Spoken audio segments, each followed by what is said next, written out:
Item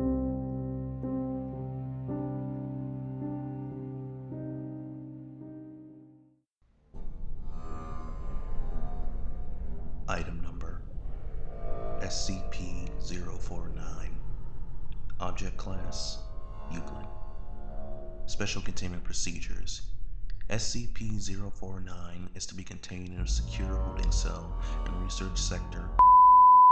SCP-049 is not to be removed from its cell unless approved by a Level 2 or higher personnel, before which SCP-049 must be heavily sedated. Even so, at such times, SCP-049 is to be accompanied by 2 armed guards and guided by an iron collar, secured to 2 iron poles 2 meters in length and held firmly by 2 Level 1 or higher personnel while in transit. Any experiments performed on SCP-049 are to be conducted inside specifically prepared rooms. SCP-049's cells should be monitored at all times via a security camera. Should any abnormal behavior occur, Dr. is to be alerted at once. SCP-049 is humanoid in appearance, standing at 1.9 meters tall and weighing 95.3 kilograms. However, the Foundation is currently incapable of studying its face and body more fully, as it is covered in what appears to be the garb of the traditional plague doctor from 15th to 16th century Europe. This material is actually a part of SCP-049's body, as microscopic and genetic testing show it to be similar in structure to muscle, although it feels much like rough leather, and the mask much like ceramic. It was originally discovered in England by local police. Mobile Task Force responded to a suspected outbreak of. All civilians within a 5-kilometer radius were given Class A anesthetics as part of the initial containment procedure. SCP-049 rarely speaks, although it seems to understand English perfectly well and is completely docile until addressed to perform surgery. SCP-049's touch is invariably lethal to humans. After contact with SCP-049's hands, the victim, hereafter referred to as SCP-049-2, suffers and dies within moments. SCP-049 will then attempt to kill all humans it can see in a similar manner, supposedly to avoid interruption before returning to SCP-049-2.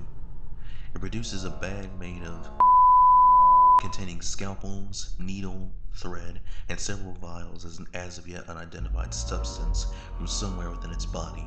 Research has been unable to locate these tools when inside of SCP-049 through X-ray and similar techniques, and begins dissecting SCP-049-2 as well as inserting various chemicals into the body. After approximately 20 minutes, SCP-049 will sew SCP-049-2 back up and become docile once more. After a period of a few minutes, SCP-049-2 will resume vital signs and appears to reanimate. However, SCP-049-2 seems completely without higher brain functions and will wander aimlessly until it encounters another living human. At that point, SCP-049-2's adrenaline and endorphin levels increase to approximately 300% as it attempts to kill any human beings it can find before returning to its mindless state and wandering until it comes across any more humans. At this stage, termination with extreme prejudice is allowed. Failure to enforce this protocol outside of testing scenarios is punishable by termination.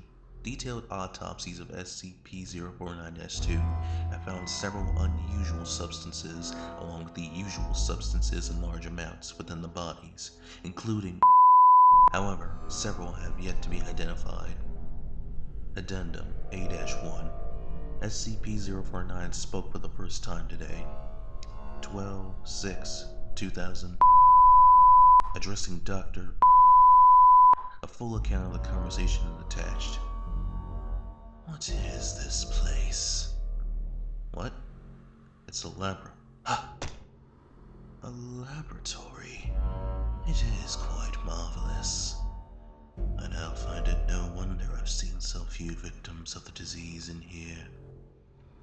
Yeah, You see, I thought you'd incapable of speech. I'm somewhat startled you, can. Oh my, yes, good sir. I simply prefer not to. Most victims of the disease are quite melancholy and do not react at all well to conversation.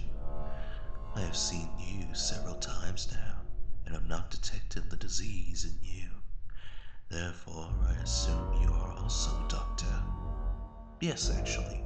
Call me, but what disease are you talking about? Why, good doctor, the great pestilence. What else? Great pestilence. Oh, the plague. I should have seen that coming. But no one here is infected, I can assure you. Oh, good doctor, I can assure you. The pestilence is here, and I can sense it. It is my duty in life to rid the world of it. My cure is most effective. Your cure? Your cure has cost us hundreds of lives. Your cure is faulty. Good doctor, my cure is most effective. SCP-049 lapsed once again into silence, and no further attempts to make it speak were effective. Closing statement. We managed to get our tests done for that day, trying to figure out what causes it to perform surgery, or more accurately, what it detects as the pestilence. So far, research has shown us no correlation between any of the D-Class personnel it has performed surgery on. We're still working on it. Addendum C-1. On 4/26/2000, SCP-049 managed to break containment. During the roughly 5-minute period in which it was unsupervised, it came into contact with SCP. Upon being detained, SCP-049 was very calm and amiable. Since this time, however, SCP-049 has been shown to be much more talkative leading up to and performing surgery. I don't know what 049 and that mask talked about, but he seems much happier overall. He no longer seems to simply sit and mope around in his cell, and several staff have claimed to hear him humming old church hymns. In addition, in the moments leading up to performing surgery, he has started talking, apparently trying to comfort his victim, claiming that he is the cure, among other things.